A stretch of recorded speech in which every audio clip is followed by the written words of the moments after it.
escaping the realm of darkness. The paranormal guys are on a quest to find the answers to the hard questions of where the normal meets the paranormal, and the weird, and where the natural meets the unnatural. So grab your holy water, call your mama, and get ready for the Paranormal Guys podcast. Well, hello there, everyone. This is Neal with the Paranormal Guys podcast, the most captivating, energetic, thought-provoking podcast that you can listen to every other day. Tell your friends, tell your neighbors. Let me welcome in my co-host, Mr. Steve Leinweber. Isn't that cool how I can move around like that? Yes. Hey, everybody. How'd you do? Is it your wheels on your chair? Yeah. They're wheeling me around in the old people's home. Yeah. Hey, everybody. Hey, everybody. Steve Leinweber with the Paranormal Guys podcast, here with the captivating and clever Mr. Neal Gibbons. Something like that. Today's here to entertain you today. Yeah, well, that's what we do. That's what we do. We try to entertain everybody who is listening. We do appreciate anyone who is listening to this broadcast of our podcast.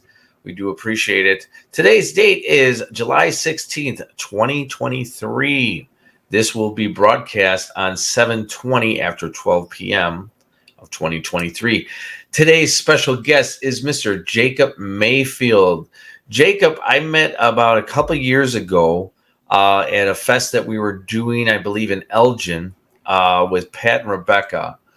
And this guy is just a great guy, a very nice guy. He's an easy person to talk to. I can't say anything else other than just a really nice guy.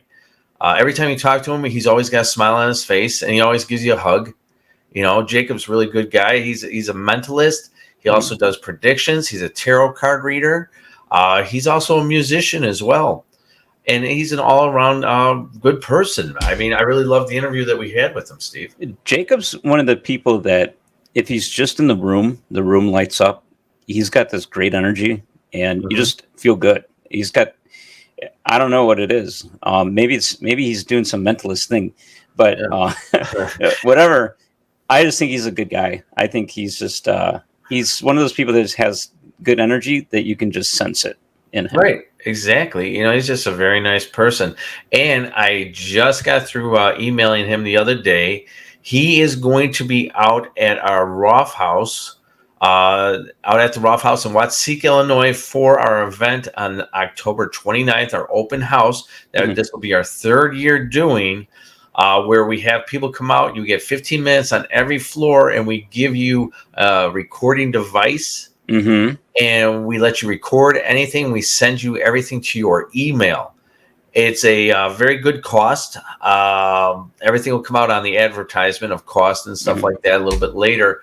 But I wanted to, at least since Jacob's going to be on today, we have him there. He's going to be out doing readings for people at the Roth House on October 29th. Probably we'll start at anywhere between 12, 1 o'clock, probably run until about 7 or 8 o'clock at night. It's always a good time. It's a nice Halloween type feeling at the house. And it's just nice. And John, the owner, he's always very welcoming to everyone. So keep that in mind in the back of your head. Tell your friends, tell your neighbors that Roth House, it will be on the 29th, as well as our overnight one. I have someone who's really, really cool. Mr. Pete Christ. He is from the Northwest Indiana Paranormal Society. Yes. He is very good at what he does, a very good investigator. He is going to do the overnight one on the 28th. That's the day before, of course, Saturday, and that'll probably start at 8 o'clock, going to 3 or 4 o'clock in the morning. Advertisement will be going out with that, and we're in plans to our tours this year. Actually, Steve, I just got off the phone the other day with Father Tom from St. Nice. How's Father Tom? He's doing really good. I talked to him, and he's going to have us out there again this year to be able to go into St. James Cemetery, otherwise known that people like to call it Monk's Castle because of the captivating stories of it. Right. So that is so much fun. Last year, we got to go inside Monk's Castle, the cemetery, St. James. And people had a blast, man. I had a blast. Yeah, it's something that has never ever been done before, or people have had a chance to do. It's the gates are wide open, and we're able to go inside, and we have time to go in there and take all the pictures we want, and listen to the very good stories that I'm going to tell you. And we do have to be respectful. We can't Yes. bring any equipment in there. We can't bring the Anahata, for example. We can't. Right. So, but you can take all the photos you want, and just so you know, so last year we attained a lot of photos from inside there. I was just at a party yesterday with my wife, and someone was there who was at our tours, Mary, a friend of mine, and she was showing me pictures from that cemetery. It's amazing the pictures that we get from our customers, Steve. It's amazing. I try to show people these, and because I just think that they're so awesome. There's a lot of these photos. Right. And we get them right away. So people take the photos. They're not in any way enhanced or doctored. They get, Archer Woods last year. That was crazy. And, you and I made a little deal, and we said we're going to wait till the warmer weather. And we were going to go investigate a little bit further out there because we were getting shadow people. We really still need to. It's just that we both do busy things. Also, on our weekends off, we both hold a regular job as well. So we need to take a day off. We'll take a day off. What the hell? Why not? Who wants to go to work, man? Right. Just play on the drums all day. Oh, do you know? Speaking of work, okay. Yeah. Did you know? I just read this the other day. Who do you think came up with the 5-day, 8-hour work week? I don't know. Well, you know it was a jerk, but do you know exactly the person? Was he an American? Yes, he is. He is an American. Was he from the early 1900s? Yes. Was he an industrialist? Yes. Interesting. Do you want me to tell you? I would probably say, I don't know, but maybe what do you think? Ford? Dude, exactly. Henry Ford. Oh, yeah. See? Yes. I broke it down. Yeah, dude, you got it good, man. I did not know that. I just kind of pulled that out of my hat. Yeah. I was reading that the other day, and I'm thinking to myself, man, there's a lot of people don't like you. It's not that bad.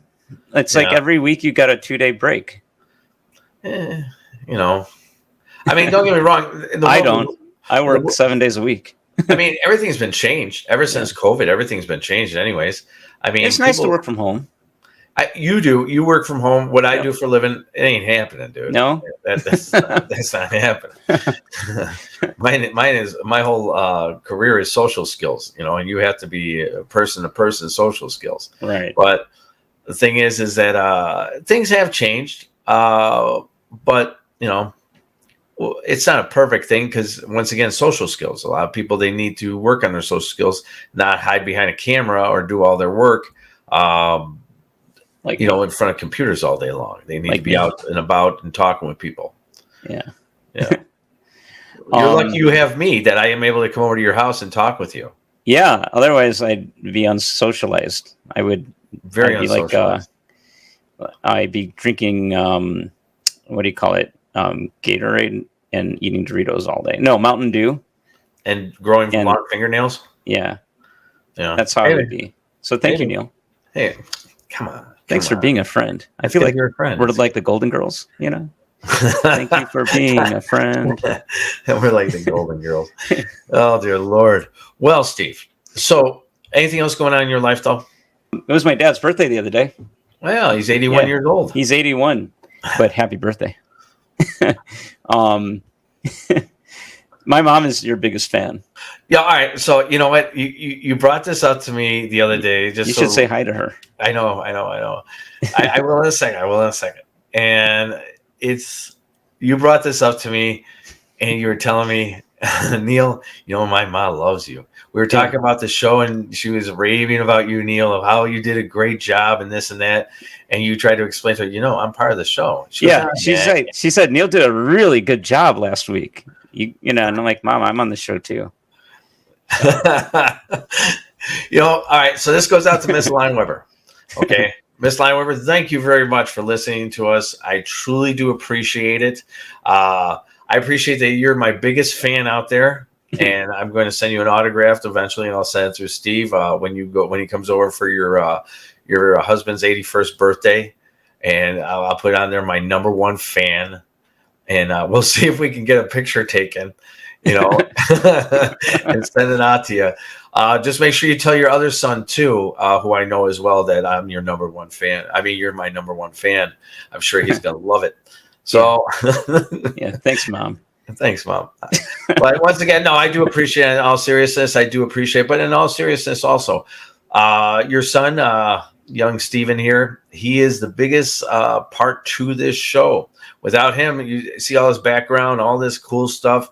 This stuff can't be done without his hard work. So I wanted to also share that with you. So when you see him come over for the 81st birthday, give him an extra hug and kiss and say, "I love your show." I love you, Neal. So she's going to whisper at me.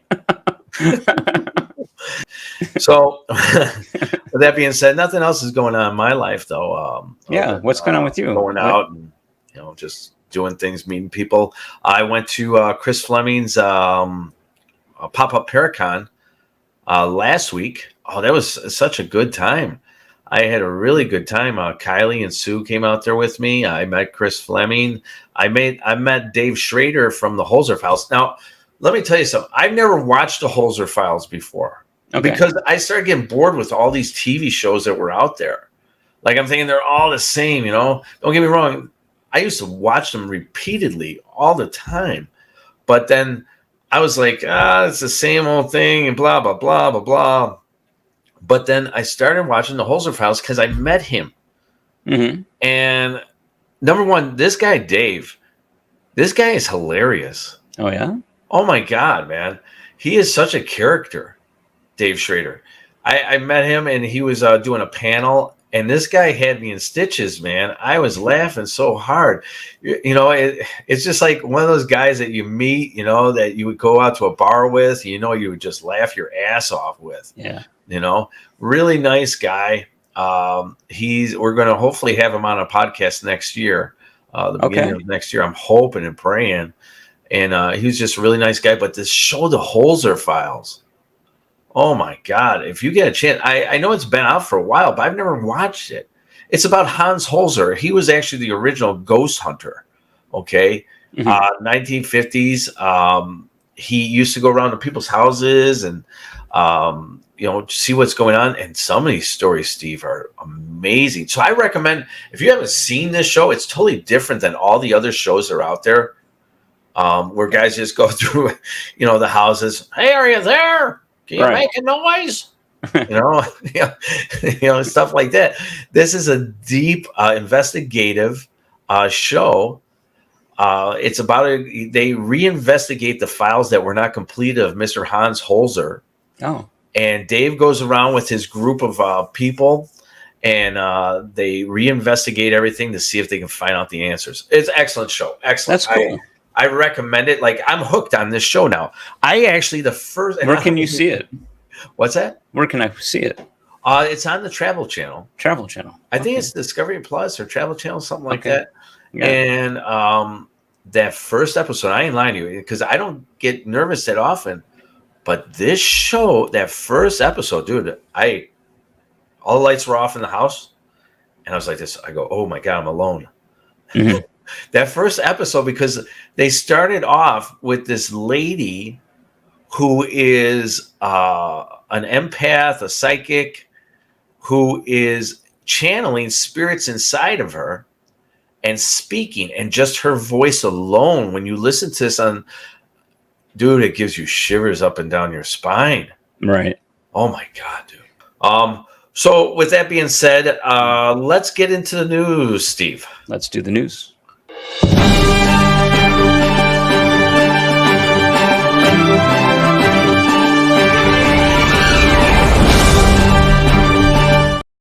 All right. From our Paranormal Guys Weird News, this one here is in a freak accent from Palestine. A young Palestinian boy was internally decapitated in a bicycle accident. Now, an internal one means that it happened inside, under the flesh. Somehow or another, his vertebrae was detached from his skull. The 12-year-old boy, Suleiman Hassan, was later airlifted to Hassa, Ein Kerman's trauma unit, where he underwent successful surgery to reattach his head to his neck. An internal decapitation called atlanto-occipital dislocation is a highly unstable injury resulting from damage to ligaments or bony structures connecting the skull to the cervical spine. As per a statement by Hassad Hospital, where the extremely rare surgery was conducted, Dr. Ohad Inav said Suleiman's life was saved thanks to our knowledge and most innovative technology in an operating room.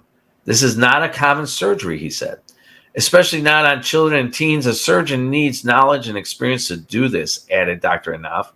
An orthopedic surgeon who led a large operating room team. Although atlanto-occipital dislocation represents only 1% of all cervical spine-related injuries, is the most common in motor vehicle accidents, and in fatalities. The survival rate of those who suffer this kind of internal decapitation is relatively low. So this kid is very lucky indeed. It was a bicycle accident. It wasn't a car accident, though. Wow. Solomon was eventually discharged from the hospital after no neurological or motor deficiencies were observed. However, he will continue to be monitored by the staff there. The procedure itself is very complicated, took several hours to do. While in the operating room, we use new plates and fixations of the damaged area around the spine. Our ability to save the child was thanks to our knowledge and most innovative technology in the operating room. So that's pretty cool. I mean, but think about it. All right. And, I always have to throw some kind of humor into it. Okay. Now, this head is decapitated. And I'm glad the kid's alive. Great. I'm very happy. But That's can you imagine that happening to you or I? And like your head's just like bouncing around. It'd be like a bobblehead. Like a bobblehead. You know? That's wow.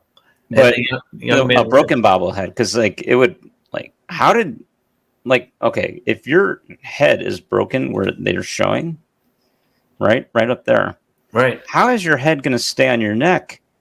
And do you have to do like this until you get to right? What happened? He has to hold it in place. He's got to hold that head in place, and I'm sure it's painful. Now imagine, I mean, there's all those nerves that go up through your spine.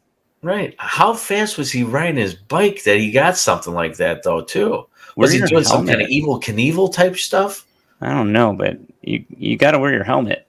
You got to wear your helmet, man. Got to wear that helmet. I don't know. Maybe he was wearing a helmet. Maybe he flew over, hit a bump. We all did when we were younger and landed right on the noggin, No. I had, when I had a bike, we couldn't afford, a real bike, so I had to get a girl bike. And I went over a bump. That sounds right. Girl bikes are not designed for boys. That hurt. That's the worst thing that happened to me on a bike. Ow. Oh. So but if you fall off your bike and you land on your head, I can imagine you don't have to be going too fast. Right. But he had to been going at some kind of extreme speed. I mean, because I don't know. It's I don't know what exactly happened. All they said was a bicycle accident. So I don't know what exactly happened, but it's a very odd story. Very, very odd. What do you have for us today, Steve? Well, I have a story about alligators in a sewer. Yeah, right. That's right. There are alligators. This is actually kind of an older story, but it caught my eye because it was alligators in a sewer. And the myth is true, but it didn't happen in New York. This is in Florida, so it kind of makes sense. Makes sense. A town called Oviedo, Florida. Mm-hmm. And there was a work crew who had to discover why the street was kind of buckling here and there. So they sent a robot down into the sewer, and the robot came across this 5-foot alligator that just lived in the sewer, and there might be more down there.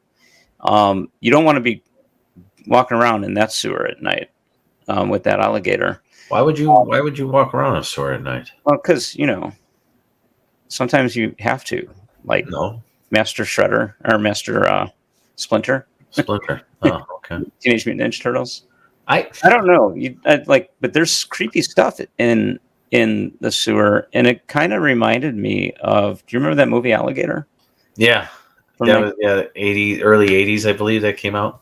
I know we probably have people who watch this show that never saw. Yeah, if you get a chance, watch this very low budget show. It's super low budget, but do you have a reel? I have a reel because I wanted to relive my memory of being scared as a little kid, because I was 8 years old when I watched this, and you were 9 years old probably when you saw this movie. I guess. Here, let's take a trip down memory lane. Let's.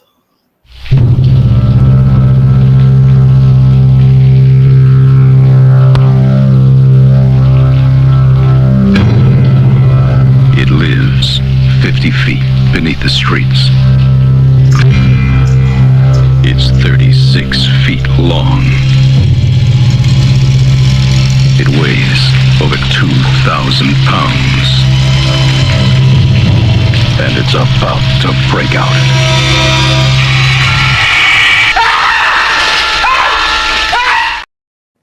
Nice.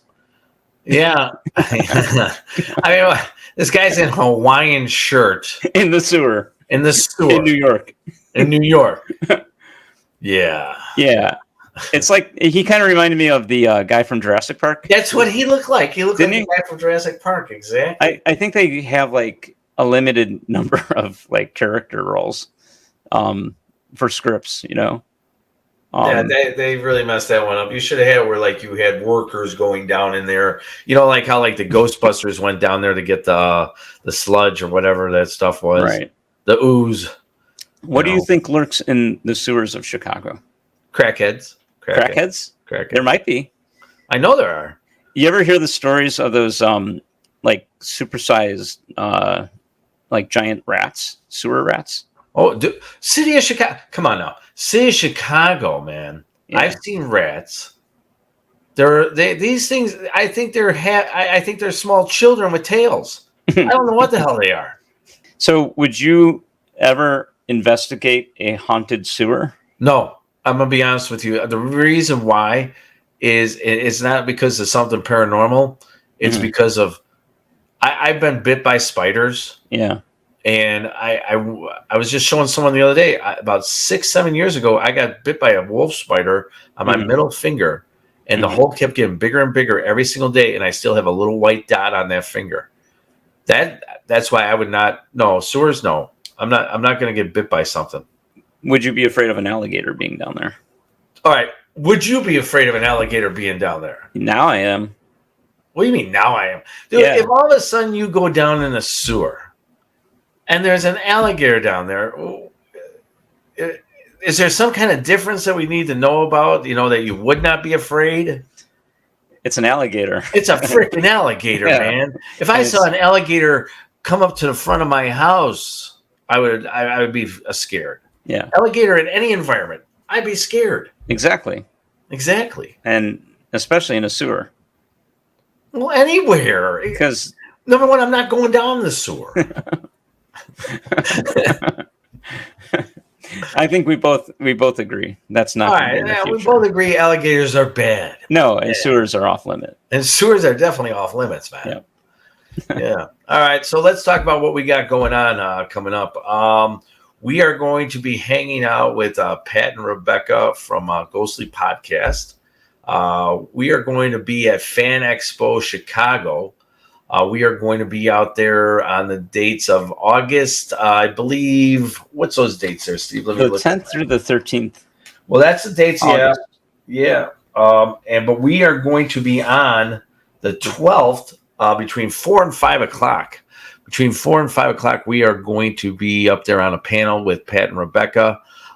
We are going to be out there the 11th, 12th, and the 13th, representing the Graveside Paranormal and the Paranormal Guys. me and Steve will be up on the panel, joining our friends Pat and Rebecca from Ghostly Podcast. Mm-hmm. I'm very excited about this, and I'm so happy about the opportunity that we're being given. Pat and Rebecca are giving us this opportunity to showcase what we do. Mm-hmm. And once again, thank you to people who do things like this for us. It's awesome.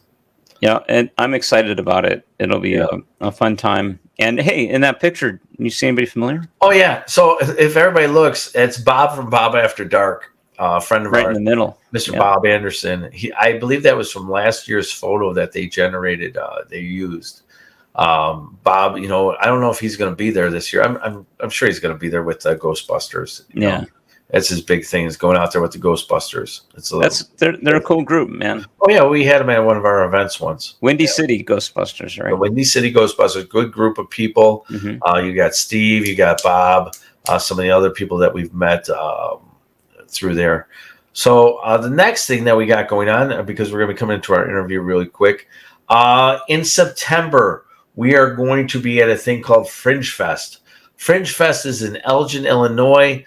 Once again, we're going to be with Pat and Rebecca, our friends from Ghostly Podcast. Mm-hmm. We are going to be going on around like 7:30 at night to discuss the paranormal. I think we're going to be talking about something paranormal. We're going to definitely talk about paranormal stuff. And we're going to, hopefully, I'll have everything preloaded on the phone so you guys can see the phone. You can see the pictures or any videos that we have, so you guys can enjoy what we're going to talk about. I find it very important that you see the things that we talk about, so that you're able to understand them. Anything else going on with us, Steve? That sums it up. And I know we have a really cool interview and discussion with Jacob coming up next. Yeah, I'm excited about that. All right, so ladies and gentlemen, thank you for listening to us. As always, feel free to send us any emails to Neal, Neal, at gravesideparanormal.com, or to Steve at gravesideparanormal.com. That is our parent company, Graveside Paranormal, where we do all the ghost tours out of. If you have questions, you got something going on, or if you want to make a comment to us, to tell us what you want to talk about. If you have some kind of subject matter you want me to reach out about, I'll be more than happy to try to get that scheduled. So without any further ado, young Stephen, let us get into our interview with Mr. Jacob Mayfield. And by the way, boo. Hello there, this is Betty, and I'm here to tell you about Graveside Paranormal, the YouTube channel for all things paranormal. As someone who has been in the entertainment industry for many, many years, I've seen and heard some amazing things. But nothing quite compares to the mysterious and intriguing world of the paranormal. That's why I'm such a big fan of Graveside Paranormal. The hosts of this channel are two normal guys with a passion for all things spooky. And trust me, they deliver. From ghost sightings to UFO sightings, they cover it all. And the best part? They make it all so much fun. So if you're a fan of the paranormal or just looking for a good scare, I highly recommend subscribing to Graveside Paranormal. And don't forget to hit the bell icon so you never miss a single episode of the Paranormal Guys podcast. So what are you waiting for? Subscribe now and join the paranormal party. I'll see you there. Boo. And now, back to the Paranormal Guys podcast. And we're back from all those great messages from Graveside Paranormal and the Paranormal Guys podcast. Steve, tonight we have a very special guest. We met Mr. Jacob Mayfield at Dark Matters for 2 years in a row. Mm-hmm. And I'm going to tell you something. I really like Jacob. He's a very nice guy. He's very real. That's the reason why I like Jacob, is because he's a very real type person. What you see is what you get. And he did a tarot card reading for me. It was very interesting. And we were talking. We had some extra time. We were just talking. He's just a very easy person to talk to, very likable. And you met him as well. Yeah. And so what I want to do is what we're going to be doing, because I want everybody to know that today is April 30th, 2023. Yes. And a lot of people know we record a lot of our things in advance. And halfway through the show, we're going to talk to him about predictions for the rest of the year. Now, if all of a sudden this comes out, which is supposed to come out in July, if all of a sudden some of his predictions came out, then man, that boy's genuine. Wouldn't you agree? Yeah, I mean, I hear one of the predictions, and it's not because I'm psychic, but I have some inside scoop knowledge. One of them's about the coronation, and that's going to happen. That's going to happen before this airs, but I'm very interested in it. I wonder if it's about Meghan. Anyway, well, we'll find out. Okay. So let's welcome in Mr. Jacob Mayfield. Here we go. Hey, Jacob. Hello, Neal, Steve. Always a pleasure to see you. How you guys doing tonight? We're doing good, man. We're doing really good. We truly do appreciate you coming on tonight and coming out. And, you know, like I was saying, we met you at Dark Matters, and, man, you just hit it off right with me, man. I was just like, man, this is a good guy. This is a good guy. I got to talk to him more often. But you want to know what? I want our audience to know more about you. I want you to come in on like maybe once a season, or if not twice. So what we'd like to do is I want to know more about you. So everybody who comes into the paranormal community, as I know, they all have something that happened in their lives to get them where they're at. Do you have such a story? Oh, so many like weird stories. I'm trying to consolidate a little in my mind. Yeah, you have like an origin story. Oh, in so many different ways. So you know, the business that I run, I do mentalism, which is a kind of mind reading or a magic show, and then I also do tarot and palmistry. And for both of those, I really kind of have two distinctive origin stories. So with magic, I remember as a kid, we were going on a family road trip, and we were at Walgreens in the town I grew up in, little town, central Illinois. And my mom was like, I'm going to give you, it was less than $5. And this will just show the magic of inflation, guys. But I want to say she was like, I'll give you $2 and you can buy anything you want. Like if you want to buy a pack of candy, if you want to buy like whatever. And there was a magic kit that was like $1.50. And, you know, and the most magical thing about that was that they could manufacture a magic for $1.50 and still make a profit. But I remember getting that and just thinking it was so amazing. And we go on the trip and I come home and I'm like, you know, I want something a little better. So I remember like going to a Target, getting up a slightly better magic kit. And then it just kept going further and further. And really, I kind of started with traditional magic, top hats, you know, very kind of classic stuff. But I always had a deep interest in the paranormal, the supernatural. And, you know, that helped pay me through college. And I remember it was sometime in my 20s where I really stopped, and I realized I wanted to really make a pivot, and I wanted to be my art to be more authentic to who I was. And I realized mentalism was the perfect field for that, because it's personality driven. It's not about like props or, you know, like I still have my guillotine in my garage just in case, because you never know when you'll need it. But I was just so much more interested in the themes of mentalism and mind reading and psychokinesis and predictions. And that really has become my show. And it was just kind of this really odd natural progression from a Walgreens to, you know, now I get to travel. I have some agencies I work with, and it's just so unusual even to think about as far as an origin story. As far as my experience with kind of tarot and divination, when I was a really little kid, one of my first exposures to divination was I remember seeing family members read Greek coffee. And so part of my family is like from Greece, like still live in Greece. And there's this very specific, it's like tea leaf reading, where if you ever have Greek coffee, it's not like American coffee. It's a more unique taste. I enjoy it, but it's not everyone's cup of coffee. So you're like pun intended. And you drink it till you get a sludge in the bottom, and then you flip it with the saucer, and it makes all these dregs, all these like patterns. And I remember seeing that as a kid. And I remember I must have been around 10 years old when I got my first tarot deck. And in my mind, you know, tarot and performance magic, they were two very distinctively different things. They did not mix. And I never really thought I would do tarot professionally. And I just continued learning about it. I was always exploring the paranormal, the mysterious. And one day I received a call for an event, and they said, "Can you do tarot readings?" And I said, you know what? Yeah, let's do it. And now that's become a huge part of what I do. I would say I do as much, if not more, tarot and palmistry every year. I was at an event in up north in Wisconsin yesterday. I do workshops on them. I will do colleges, universities, all sorts of stuff. I do private clients. You can book a reading from me through my website, mayfieldmagic.com. That's May like the month, field like a field of flowers. And of course, you can hire me for like events and stuff too. But yeah, so that's like a lot at once. Thoughts, questions. What else do you want to know, guys? So mind reader, you're a mind reader as well. Yes.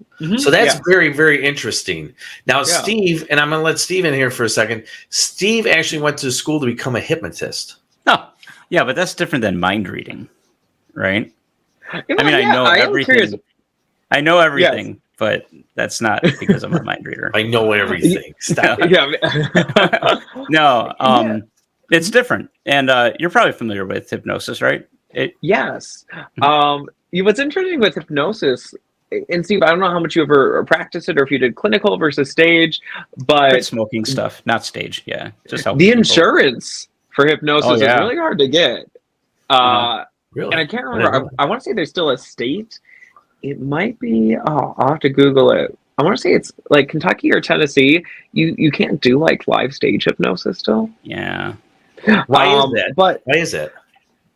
There's a whole bunch and Steve, you can probably speak. Yeah, you can probably speak more to this than I can. But the like legal history of hypnosis in the United States and even like in Europe, it's all over the place because, people are claiming whatever they want to claim. Or all of a sudden, I say something like, if I'm a hypnotist and I say to somebody, "You now are a monkey." And then all of a sudden, by some kind of noise, they become a monkey or something like that. Yes. And, everything's over with. And you think they got the guy out of the hypnosis like that. Yes. But he goes home, his wife says the same damn thing. And now he's jumping around like a crazy person all over that. It doesn't really work like that. But but stage hypnosis is fun. I've been to a lot of stage hypnosis shows. And it's a different animal than like hypnotizing somebody to quit smoking. Like stage hypnosis is like kind of, the person is more motivated to be part of the show, and it's going to be more of a short-term thing for them. Yeah. But like quitting smoking, you want them to kind of leave your office and quit smoking, not just like it's more different approaches and stuff like that. But yeah, it's very cool, but different. Like a lot of people will say mentalism and hypnosis are the same, but it's different. They're kind of related in some ways. Yeah. So I'll tell you what, take us through what a mind reader does exactly. Well, I wake up, I brush my teeth one at a time. One leg in, one leg out. One leg in, other leg, belt. As far as kind of what my shows look like, some things I do in my shows is an audience member create a PIN number in their mind, and then we will divine what that PIN number is. I'll have someone think of any street in a city. I will tell them the street they're thinking of. I do an act with my husband where he's blindfolded and audience members hand me objects and he describes the objects. He tells you information about the audience member. He tells the audience like what kind of wallet they're holding, what kind of bill they gave me, the serial number on the bill. Sometimes I'll do like feats of memory for fun, which isn't really mentalism, but kind of a nice break where I'll memorize a 25-digit number in 1 minute. And then one thing they do that's quite unique is I also do mind reading at the piano. So my background is in music, and I'll have an audience member.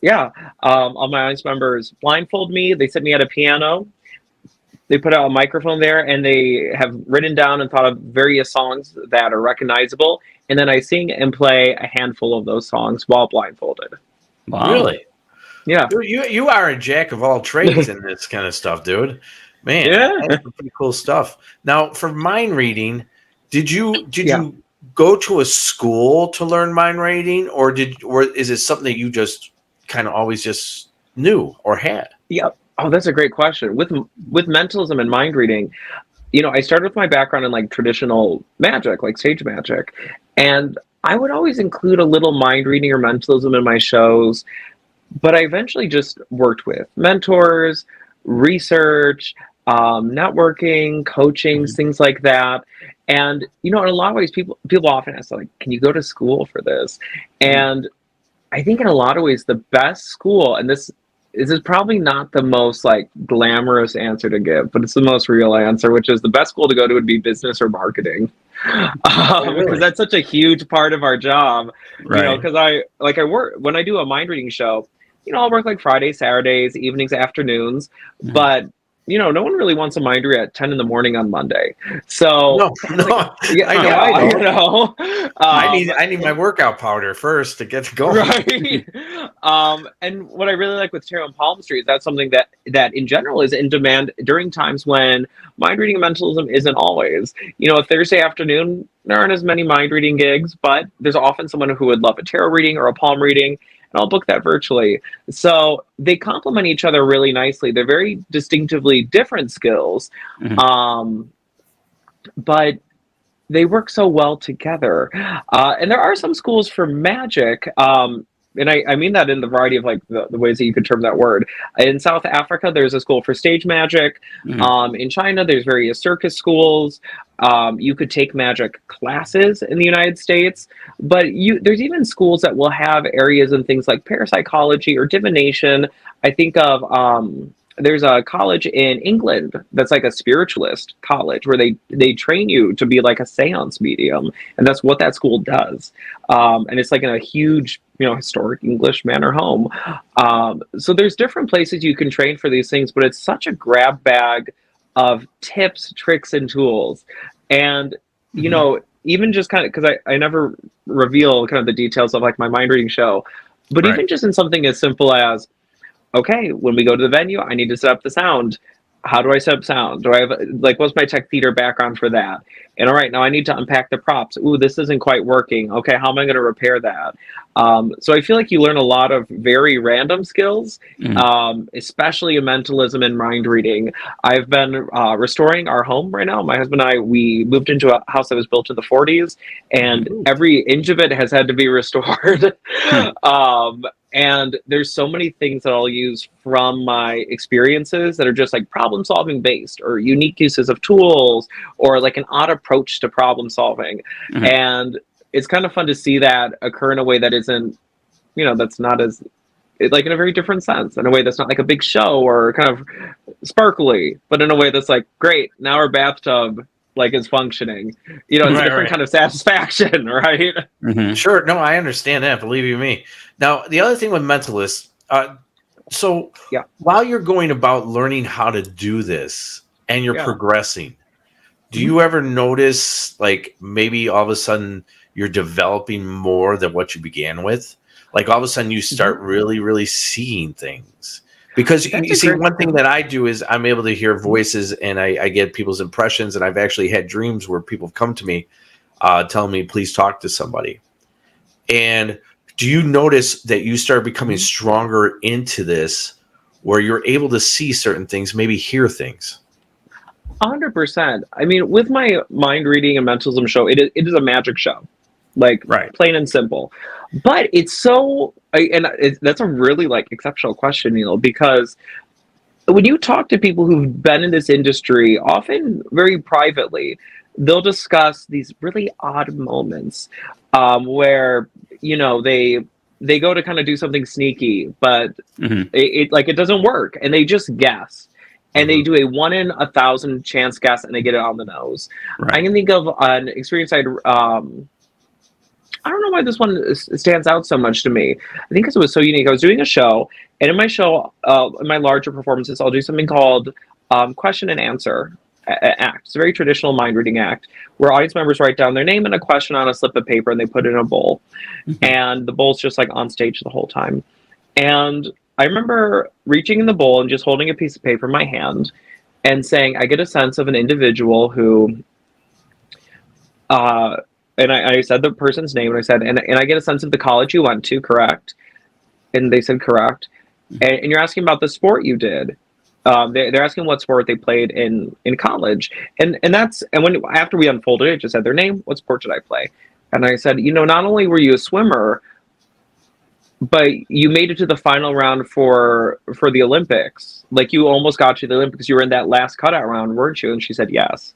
And just really odd moments like that where it just, intuition is just knowing because and sometimes it happens in the show in really unique and unusual ways. Or like I'll do a card routine in the show, and I'll start the routine by doing a card reading for someone where I just have someone pick a playing card, and we do a very short reading.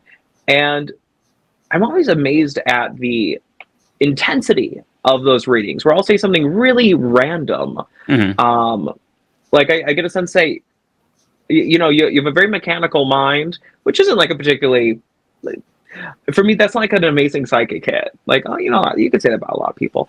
And I remember pausing recently saying to this woman, did you work in auto mechanics? She was like, yes, I used to be an auto mechanic. And I should mention, she wasn't wearing like a Jiffy Lube jumpsuit, like at the time. I want to be clear on that. All right. And the thing is, guys, like, I don't know why I said that. And that's not happening every show. I'm not like sitting down, reciting everyone's blood type in alphabetical order, like a Psychic Friends hotline show. But it's so weird because I'll just have these moments, I'll just say it, and there it is. Right. And it's one of those things, and I'm curious if both of you have experienced this with the kind of work you do, where part of it is just opening yourself up to the experience of saying, I'm in a place where I'm willing to listen or be accepting of what's happening. Yeah, I agree. And Steve, I'm sure Steve will agree with me, is that you sometimes, it's listening to people. I tell people I don't believe everything that I hear and see, but I'm willing to listen to people, and that's why we do pre-investigations to see if someone has some kind of psych issue, or if they're just looking for us to come into their house because they enjoy those TV shows, so they want their own TV show in their house, which we've had. So, Steve, you got any questions? I do. So, Jacob, when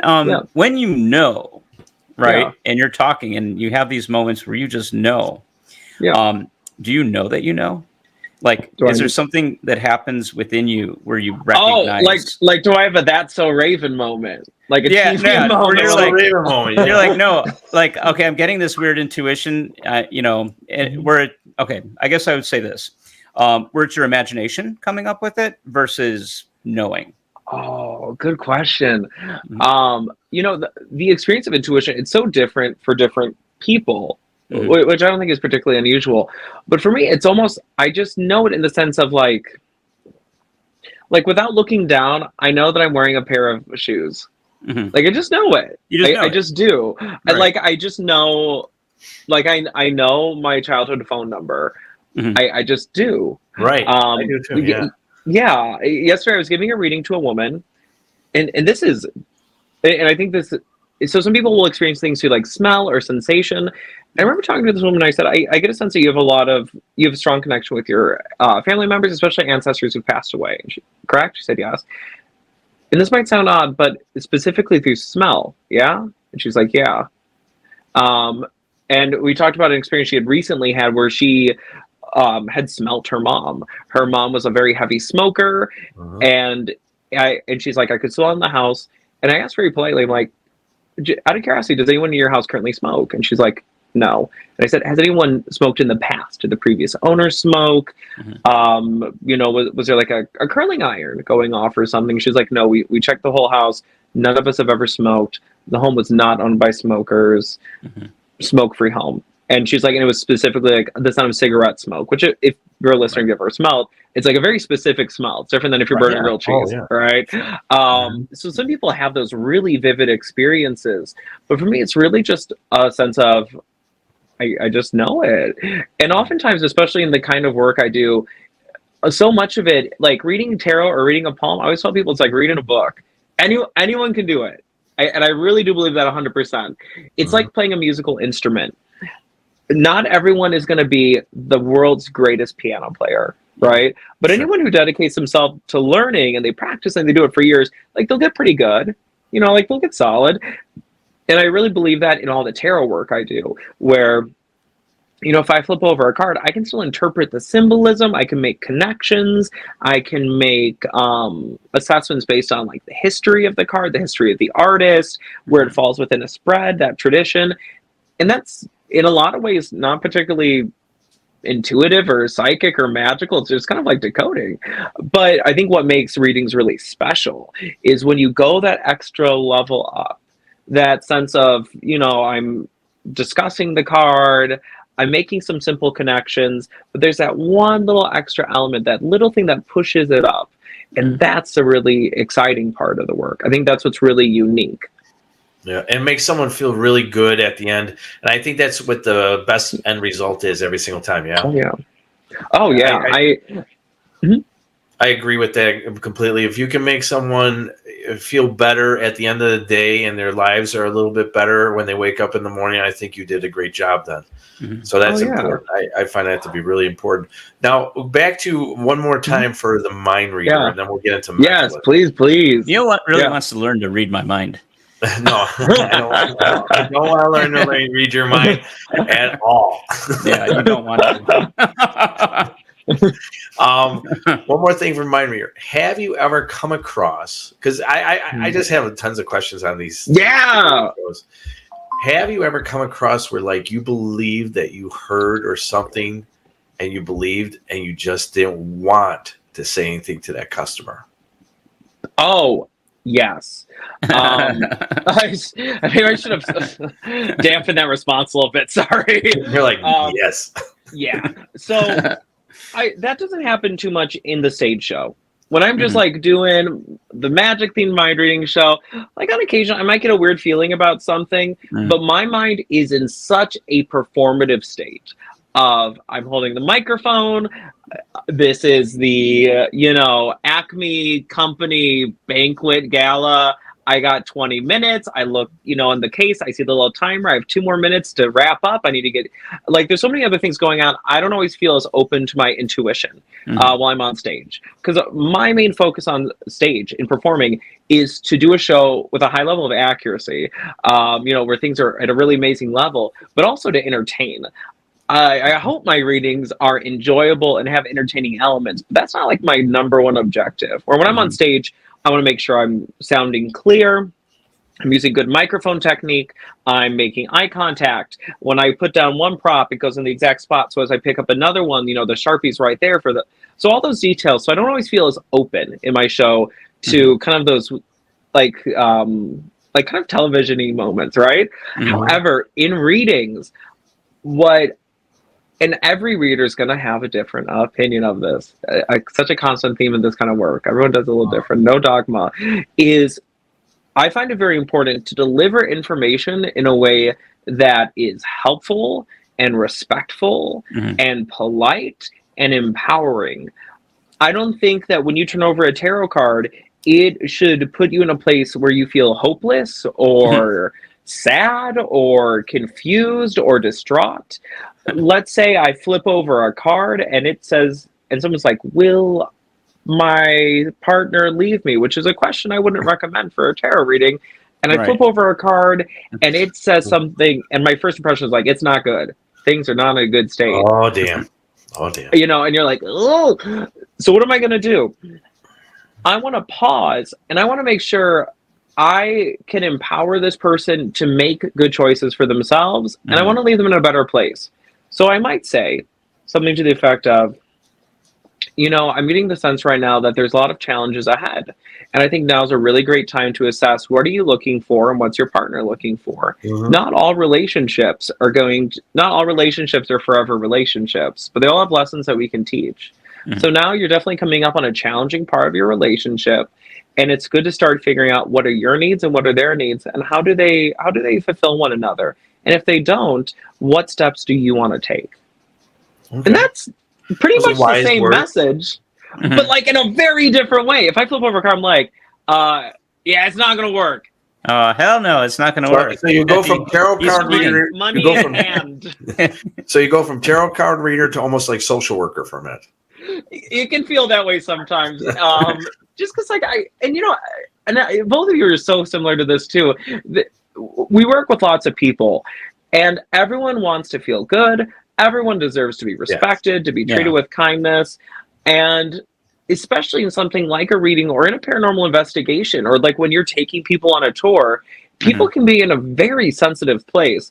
And I think it is our responsibility and also our privilege to make sure that they are treated well so that they can have whatever experience they're going to have in a way that is appropriate and in a way that's really what they need. You know what I mean? Right. I agree. Yeah. I thought that was a very good answer. Steve, do you have any questions? Because after that, I want to get into the difference between a mind reader and a mentalist. Right. And so I just want to clarify. So like, and I know you've been pretty clear about it, but for those folks who may not understand the difference between your intuition and your show, right? Oh, yeah. A lot of mentalism and a lot of the stage performance stuff is that based more on like general psychology and mathematics and sort of like a formula, and not that. It's not like you're up there, as you mentioned, because you're too distracted with all the performance activities. It's not an actual, not all the time, like the psychic thing. It's like somebody that comes to mind is there's a guy that used to turn the TV on late at night. His name is John Edwards, and he'd always be like, "I'm getting a name with a J, a man, a husband, and he'd do this thing called cold reading." What? He'd do like cold reading, and then I started hearing like, "Oh, wait, there's actually a formula that you can learn to do a cold reading. Like you can kind of go through a couple steps and kind of read body language. There's something called neuro-linguistic programming. So there's like cues that people can give facially or with their body, where you can kind of go, okay, I'm kind of moving in the right direction with something. So there's that kind of thing that can happen. And then there's intuition. Yeah. Right? So that's a great question. Yeah. Right. So mentalism and mind reading, those are just two names for the same thing. And it's really a magic show with a psychic theme. So when I go on stage and I have someone think of a pin number, I get it right every show. It's never wrong. It's always right. And it's always, and there's always going to be laughs. Right. Is it a certain amount of digits? Like when you say pin number, can it be 3 numbers or 4 numbers? Or does it have to always be a certain amount of numbers? I always pick 4. And more for a theatrical reason, because in the way that routine's set up, it's 3 phases, and it's the first digit, the second digit, and the final digit, all 4. So by doing it in 4 digits, the theatrical buildup is the first time I say what we're doing. The second time, it's like, okay, I enjoy the repetition, and the third time, there's variation on theme, which is similar to how you see things like sonata form and even like classical music composed. So when I'm on stage, it is, we're there. That show is like 98%, just like trickery. It's just for fun. And what we're doing on top of that is what are the methods? So sometimes it's a very traditional, like magician method, the box does a thing. Sometimes there are psychological components. Sometimes we are using math. What really makes a great magic show, and I don't think I'm tipping my hat too much here, is you want to use a large mixture of methods. So in a mind reading show, it's kind of the same thing for an hour. You think of something, I'm going to tell you what it is. I think of something else, I'm going to tell you what that is. I think of something else, I'm going to tell you. So how is that a show? Like, how's that an hour? That sounds really boring. And you do it through, comedy and storytelling and variations and unique routines. But one thing that makes it captivating is using not just one method, not just using psychology, not just using NLP, not just using your intuition, not just using traditional magic methods, but really mixing them all together. So when you watch the show, the functioning the technique all looks very consistent, but in reality, kind of behind scenes, it's using a variety of different methods, from things that are mundane, boring, sometimes even things that are just kind of brazen. And all of that blends together to a seamless product. And that's what makes really great magical performances, is when people bring in a mixture of techniques and ideas, and they bring it into a cohesive product that's even better. It's kind of like a good soup. I'm a Midwesterner. I love my soup. You know what I mean? You have all those various ingredients, and you have that final product. And that's what it's like. Okay. Cool. Nice. That is awesome, dude. So let's go into, you were also a musician. And so how long you been a musician? Oh, I started piano lessons probably around age 6 or 7. And that was my first instrument, was piano. And then so my degree, I learned to play a huge amount of instruments, because musical instruments, once you learn a couple, you're able to really take that skill and kind of continue to reuse it. So now I do a lot of singing. That was my main instrument in college, singing, piano. And I do like to actually play the accordion a lot, which really is not always the most popular. No. Maybe it's a Polish party, but I love it. Yeah. Do you get called to do like Polish parties and stuff like that or the German ones? Polka? The polkas? Oh, yeah. So for me, it's just something that's just for fun at home. Oh, okay. It's just for fun. One of my favorite musicians focused on the accordion at first. His name's Weird Al Yankovic. Weird Al. Oh, I love Weird Al. And do you remember Weird Al? You know Weird Al is, right? It's still his name. Okay. Yeah. Now, for like magicians, who was your inspiration? Because you remember, and I know I'm a little older than you, but do you remember there was a certain magician that came out and he had his first magician's thing? I don't know if Steve knows. What was the name of that magician? He used to be on the Bozo Show. What was the name of that guy? Oh, the magic guy? Wizzo or Martin? Yeah, but besides being Wizzo, he had a real legit. He was a legitimate magician before becoming Wizzo. Marshall Brodeen. Marshall Brodeen, that's right. I remember when I was a kid, I had that thing. That was so cool as a kid. Is that the one when you were talking about earlier that you had as a kid? I know. So Marshall is no longer with us, but I actually had the pleasure of meeting Marshall on a few different occasions. I actually got to go over to his home. Lovely guy, lovely wife, just like the sweetest people. And although the kid I got wasn't a Marshall Brodeen kid, I'm fairly certain that he was involved in the manufacturing of it. So Marshall was not only a great performer, but a really exceptional businessman.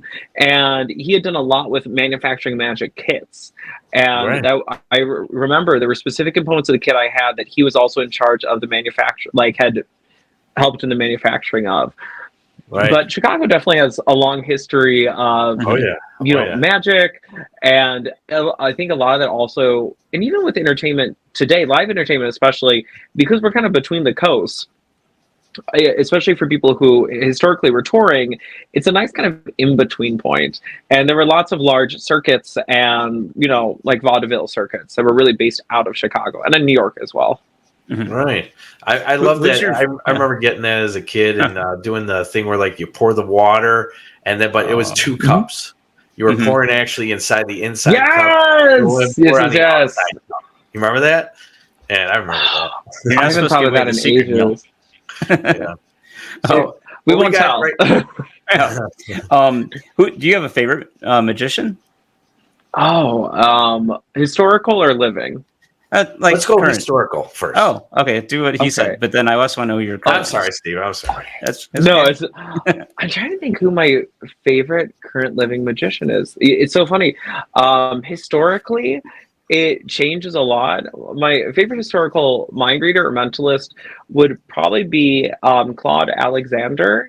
He was a very popular mind reader in vaudeville and in the early 1900s, and he lived a very interesting life, a life that it sounds made up when you list it. I mean, this was somebody who probably compensated, was allegedly married 5 or 6 times, just a really interesting, very charismatic historical figure. And as far as modern living magicians go, I think it's hard to pick.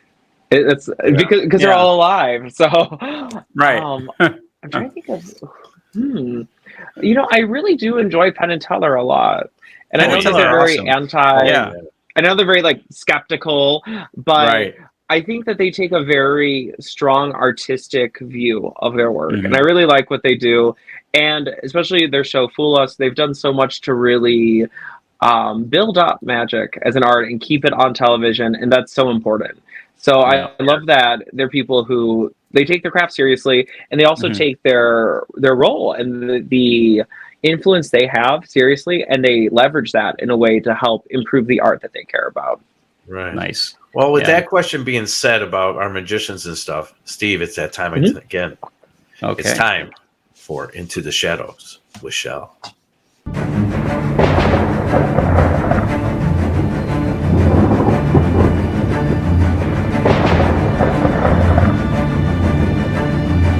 Attention, all lost souls.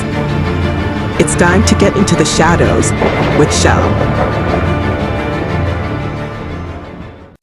A World Untold by Shell Ward. In the depths of minds lies a world untold, where thoughts and dreams take shape to behold. The canvas is vast with colors unseen, where imagination dances pure and keen. Close your eyes and let go of the external sway. Into the realm of thoughts let us stray. For within our inner sanctum we may find a universe where dreams and fantasies intertwine. With a gentle touch, the muse within awakens, whispering secrets to our spirit unshaken. Ideas burst forth like flowers in full bloom. In the garden of the mind they can always find room. With every stroke of inspiration's brush, ideas cascade like a joyful rush. Where worries fade, doubts dissolve. The mind is a sanctuary where problems resolve. Within this realm, never-ending possibilities expand. Limitations fading as creativity commands. From whispered introspections to visions of grand, the inner mind can be a magical wonderland. So let us venture, fearless and free, unleashing the power of what could be. For within our minds lies a boundless sea, where imagination reigns for eternity. Embrace the magic and let your spirit whirl. An inner mind is a treasure to unfurl. Unlock its doors and let the creativity flow. Watch your dreams come alive and grow. And now, back to the Paranormal Guys podcast. All right. Thank you, Michelle. Thank you very much for that lovely poem. That was a very good one. And we're back. And we're talking with Mr. Jacob Mayfield. He is a leading mind reader from Chicago, mentalist, tarot card reader, and does palm reading. And as we talked about, he is an established musician. But did you also know, Steve, did you know that he predicts the future? I heard something about that. You heard something about that. Yeah. I don't know if that. I think that should be our next question. Now, we know we're by the time this is airing, like we talked about, so I want to bring this up again. Right now, it's April 30th, one day from May. Mm-hmm. If we could predict something, because this is going to be broadcast in July, then this guy is good. That boy good. Mm-hmm. So, Jacob, I'm bringing the test to you. Are you ready? All right, let's talk about predictions. Are you ready? The end of the year. All right, I have a list of predictions. I'm going to list them off after I do. Gentlemen, feel free to comment. Give me your 2 cents. Prediction number 1. 3D printed food will become a new trend in fine dining. And it's going to allow chefs to create intricate designs and shapes that would be impossible with other cooking techniques. What are your thoughts? So when you're saying 3D food, okay. Yes. Is there flavor? You know how you use like a 3D printer? There's flavor, of course. It's there's food. Flavor in you know, it. like a 3D printer? Yeah. But for food. All food. Right. I heard about that. You know, I think it's going to be kind of like the concept in fine dining. Like on Star Trek. They have I was about to say like Star Trek. Yeah. But this would be more like plastic that tastes good. Yes, but probably that wouldn't be good for your digestive tract. Something. No, but it's fine dining. Food. You're like saying fine dining, right? Yeah. Because I could see like think McDonald's doing that, and they could probably 3D print their food, and you'd get the same thing. Like, all right, you know what? Actually, I have an idea. So, take for instance, you remember those fruit roll-ups? Yeah. So it'd be like that kind of material. Mm-hmm. Like fruit roll-up material with have different flavors to it. Yeah. So would this fine dining be like filet mignon and some mushrooms and sauce? Oh no, I think it's going to be far out. But my sense is that it's going to be something that's like so unique and so weird, but it's going to be done using technology in these kitchens, and because it uses such a high degree of skill, it's going to be something that becomes like a dining trend. Second prediction. Yeah, sorry. We're going to say that'd be really cool. I'm looking forward to 3D food. All right, 2023. I think there's going to be advancements in virtual reality headsets where it's going to become so realistic, there will become a debate in the news about concerns with people distinguishing reality from the virtual world. Wow. You know, I watch a lot of those videos of those people who put on those VR sets, and I actually put one on at Christmas. I'm going to tell you something, man. You really do believe. I had my nephews. I had my little nephew's thing on. I was playing one of those Star Wars games. Yeah. Damn, this is good, man. But I could see how people could get like seizures or something like that from those things. Yeah. Well, so I don't know if it's good for the overall thing, but, you know, and for, you know, sometimes I think that we're getting to the point where we're trying to establish ourselves out of the realm of reality too much, or that we might overdo it if we start doing that. That's just my 2 cents on that. I think we all have to at least have our feet to the ground and, you know, deal with the reality of the real world. Yeah, but you know, I do see that as well as that it's going to improve. Yeah, most people want to escape this reality, so they're going to be all too willing to let it happen, and then throw in AI, right, into the mix. And so you're putting this headset on, and it's creating like, oh, hey, I'm your friend, you know, I'm AI. And it's like, and you're so convinced. Did you ever watch a show a long time ago called Caprica? It was based off of Battlestar Galactica. I think so. They had the same concept where they had these like systems that you plug in, and then like at some point you could upload your consciousness into the AI, and you wouldn't know the difference between that you're in that world or if you're actually alive. And then they made robots out of those people. Almost kind of like Star Trek holodecks. Kind of like holodeck, yeah. But you have to wear something on your head. I wish that would come. I'll tell you that, man. That'd be so. I bet cool. Geordi on Star Trek Next Generation, he was like always plugged into virtual reality in that little headband that he had over his eye. Yeah. He wasn't even there. He was like doing his own thing, virtual reality. Right. So number 3, Jacob. What do we got? All right, number 3. And speaking of AI, I do predict that there's going to be continued growth and advancement in artificial intelligence, AI tech, leading to further automation and integration into various industries, and including ways that you may not suspect. So where it is used and they don't even say that you're using it. Right. So like, you know what? I can see that as well, man. Go ahead, Steve. You were talking before me. Go ahead. Yeah. No, when you call customer service, right, and you're actually talking to an AI, and you wouldn't even think that it was AI, right? Right. And it doesn't have to identify itself as AI. And that's the thing. I think that's, and I haven't thought too much about this yet, but I wonder if that's going to become a next step in AI technology. Is if something is done with AI, it has to identify that it's done with artificial intelligence. Because right now, you may not even know. They won't even put GMO on the packaging, of food, so we might not get a label on our AI like our customer service rep. Right. And the other thing is, like, take for instance like a McDonald's or a Taco Bell. I go back to certain things of like, why would I want to spend a whole lot of money on all these employees when I could come up with a system to go ahead and give you all your food and drink, and you don't even know the difference between that and a human being. Oh, geez. Can you think what would it be like if AI was a mentalist and it could predict things? Like, it might get to that point. That'll be crazy. Yeah. You never know. I gotta go on Chat GPT for my next appearance. All right. So what do you got for number 4, sir? Number 4, I think that during the coronation of King Charles, there's going to be a very deliberate break with tradition that will not be well received by his new subjects. Really? Yeah. It's going to be something very extreme, huh?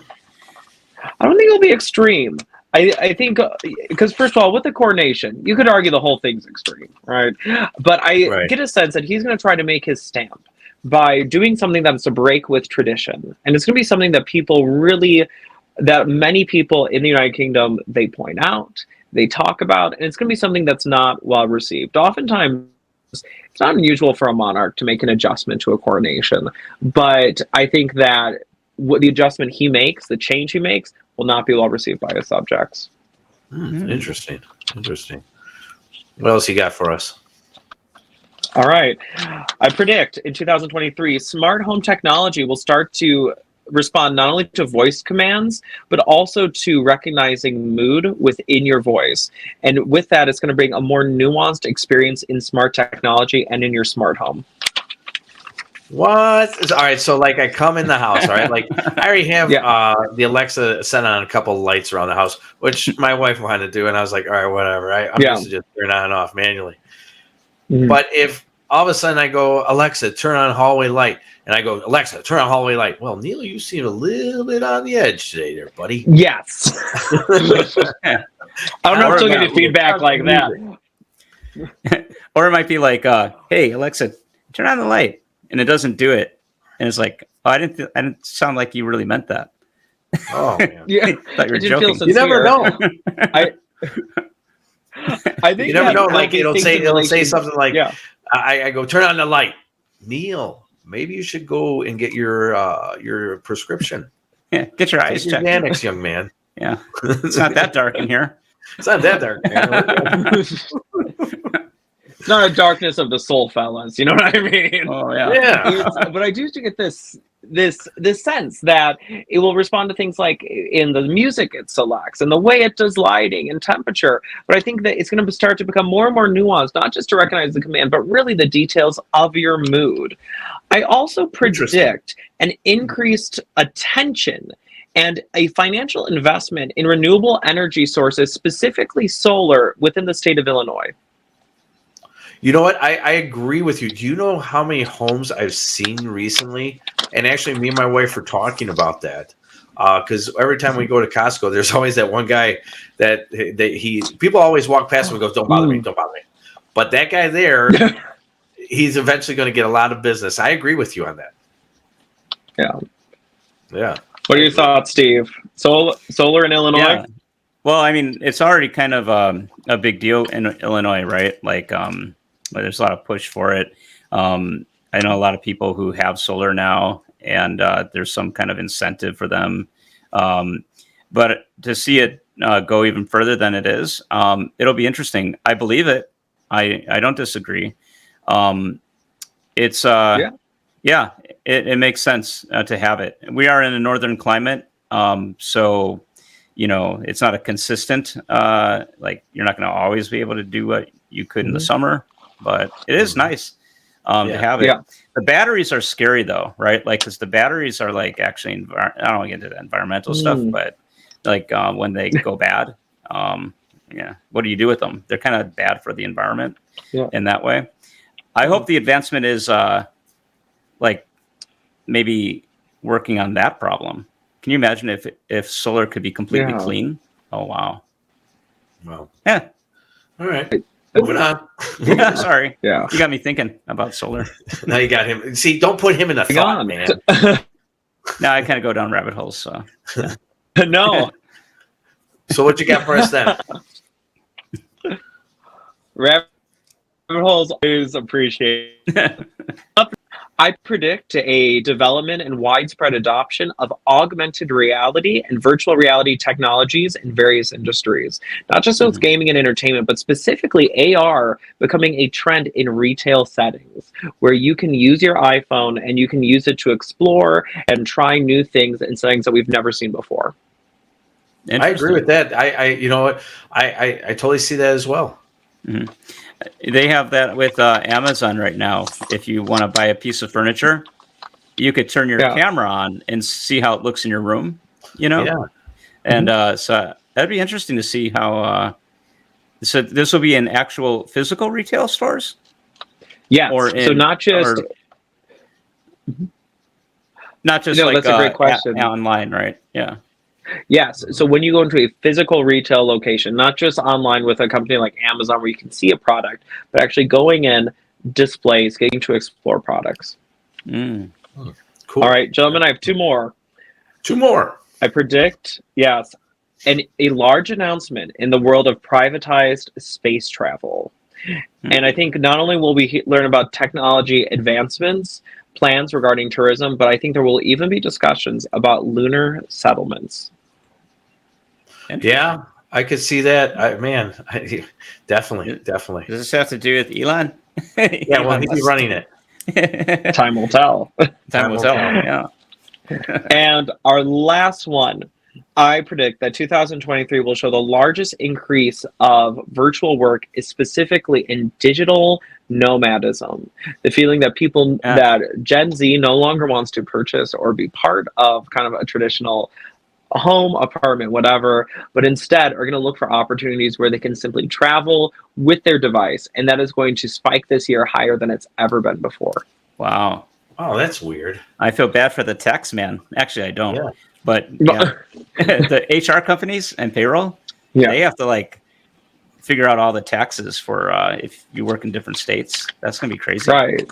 Yeah. And I think it will be really international too, which I think is going to create a variety of challenges and questions regarding different countries and taxation.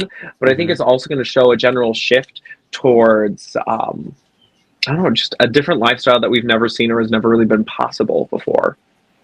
Where almost people aren't going to be working that 80-hour work week. Yeah. No, their jobs everyone wants that 4-hour one. Yeah, everybody wants right. Everybody wants that kind of stuff. Yeah. Those are some pretty cool predictions. The last one, I'd like to see if that could actually happen. The reason why I see something like that happening is because every some odd years, generations change. And we are getting to that point where what do we have? We have two people in the household who have a family of 3 or 4. Both of them are working. And some of these kids are having social disorders and this and that. So it'd probably be best for all the interests of other people if all of a sudden things like that did exist. Whereas you can all of a sudden get that person to be in that household. I'm not saying the mother or the father to go down and make that meal or anything like that. But at least you have somebody who's stabilized. So when those kids do come home and stuff like that, someone's able to talk to them, figure things out. I think that'd be interesting. Yeah, definitely. But that's what TV's for. That's wasn't my house. Turn the TV on. Watch TV. Wasn't my house until I get home. Definitely. Well, Jacob, I want to say thank you very much for coming on here today, and we are going to definitely hear more from you in the coming future. Steve, do you have anything left for Mr. Jacob Mayfield? No, this has been a fun podcast today. I really enjoyed talking to you, Jacob. A lot of your predictions seem pretty cool. We're going to keep an eye out for them. And most recently, that coronation prediction, I wonder what it's going to be. I can see it happening. I just don't know what it is. But someone's going to get mad. Someone's going to get really mad. And my wife, she's really into the royal family, so I'm going to hear all about it for many days. So, all right. It's awesome. With that being said, once again, Jacob Mayfield, tell everybody how they can reach you, how they can get a hold of you, and if you have any upcoming events, please let them know. Yeah, so you can find me online at mayfieldmagic.com. That's May like the month, M-A-Y, and field like a field of flowers, mayfieldmagic.com. And the only social media I do right now is Instagram, and that's at Mayfield Magic. And you can contact me for events, appearances, workshops, coachings, and even just virtual readings online. Good. All right. Well, once again, Jacob, thank you for coming on. And as always, boys and girls, boo.